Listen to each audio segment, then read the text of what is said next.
என்ன பாக்குற? ஃப்ரெண்ட் சீட்ல மல்லிப்பூ எப்படி வந்தது? அதோ மிஸ்ஸஸ் வெங்கடாச்சலபதி. இன்னைக்கு வெள்ளிக்கிழமை பூ வாங்கி போட்டிருந்தேன், அது உதிர்ந்திருக்கும். மது. ஏய் மது, இவ்வளவு நல்ல மனைவிக்கு மனசால கூட துரோகம் பண்ண கூடாதுரா.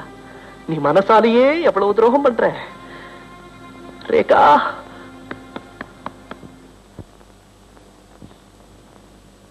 நான் ஒரு மனோதத்துவ டாக்டர், புரியுதா?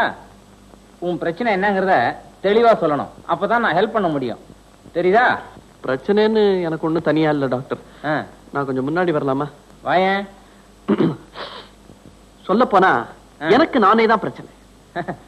உண்மைய தெளிவா சொல்லணும், சொல்லு. சொல்றேன். இப்ப உதாரணமா உங்க கூட பேசிட்டு இருக்கேன்னு வச்சுங்களேன். அந்த நேரத்துல உன் பிரச்சனை என்னங்கிறது இப்ப புரியுது. அதேதான் டாக்டர். பெண்கள்னாலே எனக்கு ஒரு ஈர்ப்பு, ஒரு அப்சஷன், அதிகமான ஒரு ஈடுபாடு. அதான் என்னுடைய குணச்சித்திரம்.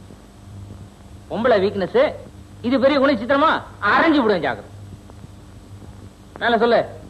கல்யாணம் ஆனவனா அழகான மனைவி இருக்கா, ஆனா என் மனசு ஒரு பொண்ணை பார்த்துட்டா போதும் அத்தனை கவிஞர்களும் என்னுள்ள அடக்கம். ஆமா ஆமா, திருட்டு முத்தத்துக்கே தனி ருசின்னு பழமொழி இருக்கா? இந்த பழமொழி சரியான வெரிஃபை பண்ணிக்கணும்னு அடிக்கடி தோணுது. வீக்னஸ் இதெல்லாம் இயற்கை தானப்பா. இது பரம்பரையா வர வீக்னஸ் நினைக்கிறேன். எங்க அப்பாவுக்கு 3 வைஃபா, 4-5 தொடர்புகள் வேற உண்டா. இந்த வீக்னஸ் என் பரம்பரையோட போயிடணும். ட்ரீட்மெண்ட் எடுத்துக்கணும், மருந்து சாப்பிடணும். மருந்துனால குணப்படுத்துற வீக்னஸ் இல்லது, மருந்தா குணப்படுத்த முடியும். You mean religion? பாவ மன்னிப்புகள் பாதிரியார்கிட்ட கன்ஃபஸ் பண்ற மாதிரி பாரம் குறையும். என்னோட ரிலிஜன் அந்த மாதிரி இல்லையே டாக்டர். ஏற்படுத்திக்க. ஒரு நல்ல மனுஷனா பார்த்து, நல்ல ஆஸ்திகனா பார்த்து கன்ஃபஸ் பண்ணு.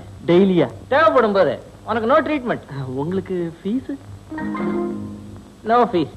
இப்ப என்ன பண்ற? உடனே புறப்படுற. இன்னும் கொஞ்ச நேரம் இங்க இருந்தா உன் வீக்னஸ் எனக்கு வந்துடும். புறப்படு.